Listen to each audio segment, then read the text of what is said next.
Hi guys, Pete Mazares, Home Inspector Mentor, here to talk to you about communicating on site your findings to your clients and or realtors. So a very important aspect of our business is communicating our findings to our clients, obviously. And almost as important as the written report is our communication and how we do that in our process and our style on site is probably even more important than our report is with regards to attracting referral sources to us.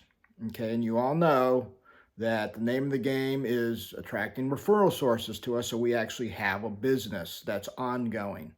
And it's not enough just to advertise our services and rely on past clients and word of mouth and Google reviews, right? So we want to play nice with the realtors. And so, in order to do that, we can satisfy all of our business objectives in becoming the best home inspectors that we can by our communication style on site. So, what I would do when I was the lone wolf in my business, and this process and method and style of communication I found attracted a lot of realtors to me. Um, First time realtors that I would, just met for the first time, maybe. And so the way that started off was with my intro to the client as to what the home inspection entails and how to proceed and how I'm going to proceed, which I've said in my previous videos that whenever I would introduce myself to the clients, I would probably start off with saying, "Hey, where are you moving from?" If I didn't already ask that on the phone, a little small talk like that. And then I'd say, "Okay, here's what I'm going to do. I'm going to start inspecting, depending on the weather outside, either, up on the roof, the exterior, or in the attic first. Okay. And then I would explain what I'm going to do and how I'm going to do it. For instance, I'm going to go ahead and get up in the attic and check for issues that are material and will be in your report. And then I'm going to proceed through the remainder of the house, checking things to the standard. And so as I see you, I will update you as to what my findings are and what I'm seeing and answer any questions you have. So I prefer that you don't follow me around because that's, no fun, number one. And number two, is your opportunity to check the house out again while I'm keeping you updated and, working for you. And so that would kick off the inspection, and that would also show the realtor who usually would be present that I was in control and that I was going to manage this inspection and do my thing, right?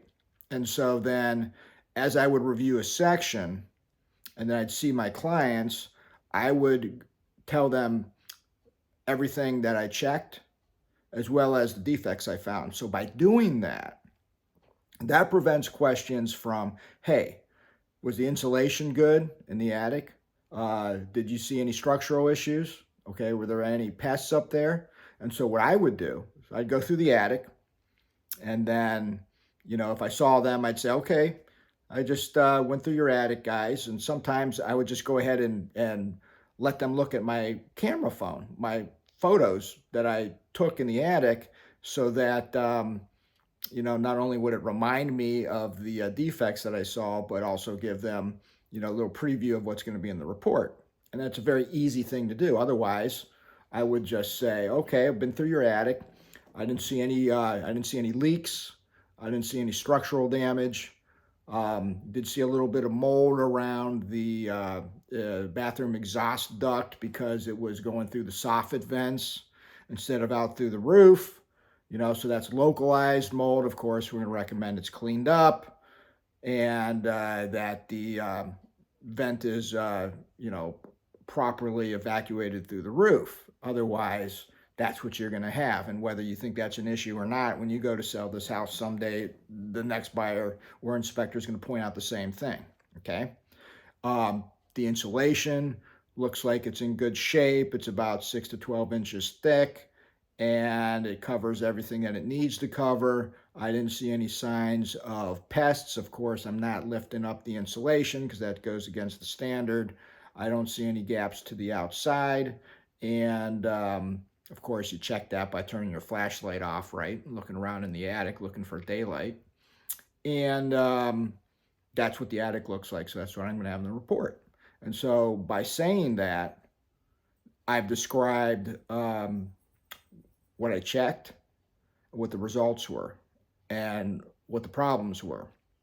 And then so I'd go about inspecting the next section, which typically is, the interior or the second floor. If it's the second floor, then, I'm going through and inspecting the bathrooms and the bedrooms, right? And so then typically the clients are downstairs and I see them again and say, hey, just went through the second floor. We got a little problem with the faucets are leaking in the master bath and the toilet's loose in the second floor bathroom, guest bathroom. You want to get that resecured so it doesn't start to leak. And the faucet seals are probably need replaced. Okay. And so the windows are in good shape. I didn't see any issues from a structural standpoint, any adverse cracking. You do have some nail pops in the ceiling from the fact that you have a truss attic with insulation on top of it. That's a normal cosmetic issue that most newer houses are going to have. And everything else that I saw looks to be in pretty good shape, including the doors and the windows and so forth. And so then you go through the next section of the house and proceed that way through the house, explaining my findings, what I checked, what looked good visually, and things that were of issue that I'm going to flag. If I'm in the electrical panel, I'm going to tell them about the electrical. I'm going to say the wiring looks like it's in pretty good shape, wired by an electrician, other than the fact somebody added a double tap to one of the breakers, and that's where you got two wires under the same set screw, which is not allowed by code because one of the wires can get loose, right? So that's typically easily fixed unless you need to add more breakers, and that panel is already full, right? So you all know that. And so I am saying things in a conversational manner, okay, answering any questions. I'm not being alarming, okay, even if the panel was wired by Larry, Curly, or Moe. We're going to say, okay, the panel looks like it wasn't wired by an electrician. There are a handful of violations in there. You may want to consider getting that panel rewired or replaced. Otherwise, it's not the code. And so that's what the report's going to state. And then some people are going to say, well, how much does that cost? And then you're going to say you should be knowledgeable on what it takes to replace a panel. So you're going to err on the side of caution and say, well, typically most panels can be replaced for, $800 to $1,000, depending on what the electrician, finds. And so we go through the house, or I went through the house, just explaining things in that manner. And then finally doing a wrap up at the end saying, okay, guys, we're at the end of the inspection. Everything that I've told you up to this point is going to be in the report and some additional things. So if you have any questions after you get the report and you review it, call me so I can clarify. Otherwise, do you guys have any other questions? And then they might say stuff like, would you buy this house? And I would say, if I inspected it and listened to all my advice, yes. Why not? You know, and that puts people at ease. And so it's a conversation. I'm not over talking things. I'm not going into a big, detailed explanation like, how a GFCI outlet works. I used to, but I would see people's eyes glaze over. Like that's too much information, and so it's not necessary. We don't need to dive down into that detail unless, you know, somebody, the client is asking to. And then at that point, you have to know when to stop in your explanation and proceed with the inspection. Otherwise, you're going to be there all day talking to the client who's very inquisitive, right? Might be an engineer, um, and then you've lost the management of the inspection. It's gotten away from you. So, always good to have that conversation, but to know what the limitations are from a time standpoint and efficiency standpoint, and keep that inspection moving along and managed properly. And that's how you win realtors to your side, or you get on their list because they've observed not only are you thorough, but you put their clients at ease, you're non alarming, and your communication skills are excellent.